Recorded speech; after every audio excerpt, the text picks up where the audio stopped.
You might be on the fence about learning to heal because you feel nervous about the extra responsibility of keeping people alive. And I get it, I've been there. That's why I'm creating a series of videos to help new healers begin their journey in a way that eases them in. By following this process, I'm sure you'll build confidence in the role, making it less stressful, and maybe even fun. Of course, the core idea of improving at anything is to just do it, and for some that means gritting their teeth and throwing themselves into whatever content they're leveled for and getting baptized by fire, hoping to do better next time. But the problem with that approach, even when you succeed, is that you don't really know where to attribute your success.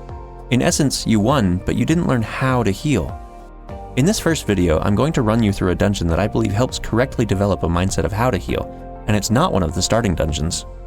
I'm going from ground zero, assuming you're the most nervous and underprepared healer out there, to make sure that wherever you fall on the confidence scale, you know that you can heal. First, we need the right class. For a brand new healer, I believe the best class is Conjurer. You may have heard or seen that Conjurer is lacking in buttons early on. That's true, and that's exactly why it's the best healer to start with. Less buttons means less figuring out what to do. We want to learn how to heal before adding layers. For Conjurer, you have one single heal, a group heal, a Suna for statuses, one damage cast, one damage over time, and a raise. Each of those abilities has a unique function. Single heal for your tank, group heal if everyone gets hit, damage over time to start, and damage cast otherwise. If someone is dead, raise. Other healers, like Scholar, have a few more buttons in the early game, and some do cross into existing buttons territories. Starting with Conjurer means less options up front. That means better understanding of why those classes' extra buttons make sense in the first place. Second, we need to make sure we're appropriately geared. We don't have to be maximum sync to be effective. In fact, I'll show you a dungeon run in which I'm under-geared and how to manage that. But the stronger your gear, the better your heals, and the less of them you'll need, which also means more damage you can do. Syncing from a higher level helps too by maximizing more stats. At bare minimum, make sure that your item level is around the level of the dungeon you're running. Note that this approach changes at level 50. As for our dungeon, we enter not Sastasha, not Tamtara, but our level 24 dungeon, the 1000 Maws of Totorak. And if you don't have Totorak, I honestly recommend progressing until you get it. While I don't recommend doing the main story as a healer, if you want to stick with what you started and don't feel comfortable with dungeon parties yet, you can run them with duty support. This will be a slow process, and it won't teach you how to heal in a real party scenario. But what we care about is getting to Totorak. I'll explain why as we watch this dungeon run. But first, I want to thank my crazy crew who joined me in Party Finder, knowing full well I was going to probably let them die to show how we raise players in a chaotic situation. I had a lot of fun running with you guys, so thanks again. A handy trick is to heal your tank at the very beginning of a run. This will show you what your heals will do throughout the dungeon. Your main objective is to stick with your tank. He runs, you run. He sprints, you sprint. This makes it easier to heal him, but it also means if your healing abilities draw aggro away from him, he's right where you are to pick up those enemies with AoE attacks. You'll notice that I actually move ahead of the tank as I put damage over time on the enemies. Unless we're at a wall, the tank is most likely going to keep moving to the next group.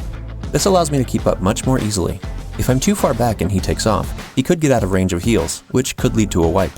So as a healer, I'm trying to be with or ahead of the tank.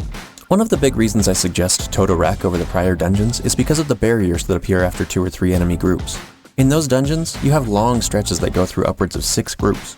These are manageable, even for new players, but as a brand new healer, maybe an anxious one, that doesn't teach you anything. Once you hit the end of those pulls, all you're doing is panic healing. It teaches you nothing about gauging a tank's HP. It teaches you nothing about when to use damage versus healing.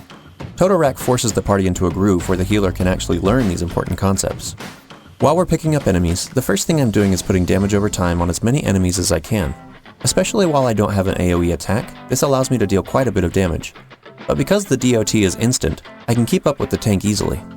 You'll notice that the tank doesn't take that much damage while we're running between pulls. There's nothing to heal, so adding extra damage makes your job easier when you stop.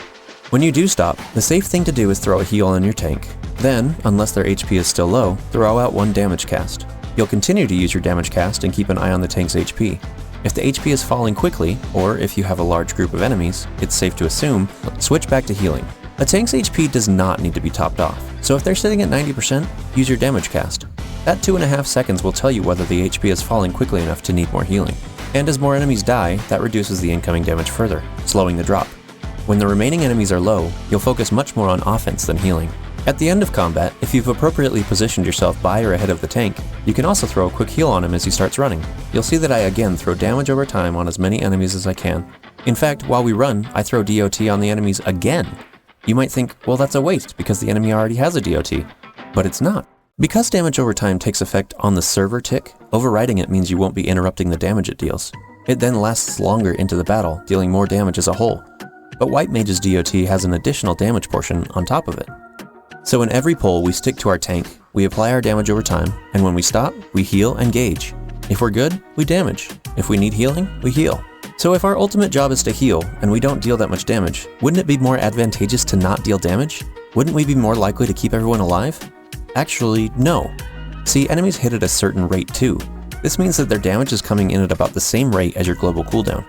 Being a second faster because you aren't waiting for abilities to cool down doesn't change the fact that the enemies aren't going to hit in that second. In fact, by dealing damage, you're more likely to prevent future damage by killing off enemies, making your job easier than if you did no damage at all.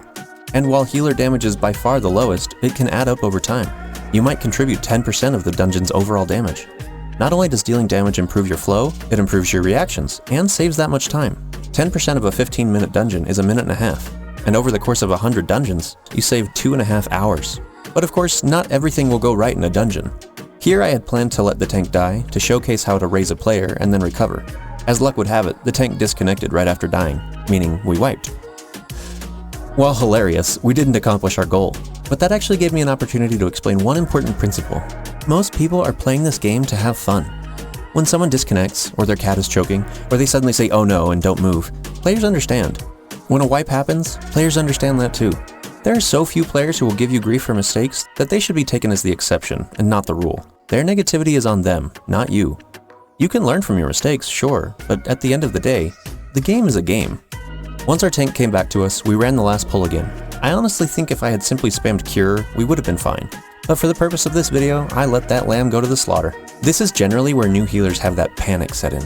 It's a matter of not knowing what to do because dying isn't the norm, but relax and do a few simple steps and you'll recover in no time.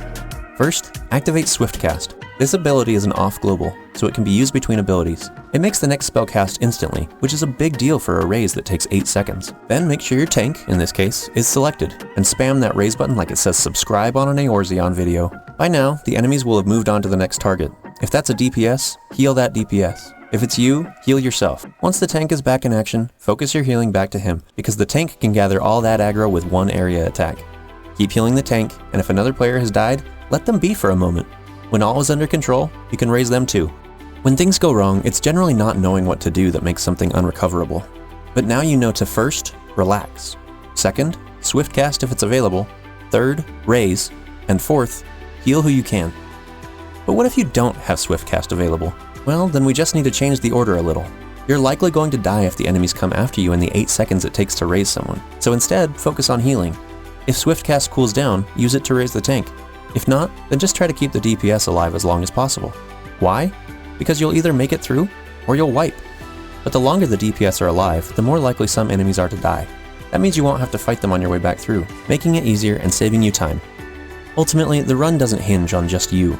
Tanks and DPS have their roles to play. Tanks should be mitigating incoming damage and not pulling beyond their strength. DPS dealing damage is what kills enemies faster, allowing the tank to take less punishment. To recap, when you're healing, focus on the following few principles. Number 1, stay with your tank. Number 2, apply damage over time. Number 3, gauge HP drops and determine healing or damage. Number 4, when starting as a healer, save your Swiftcast for raises. Do this, and you'll be a great healer in no time.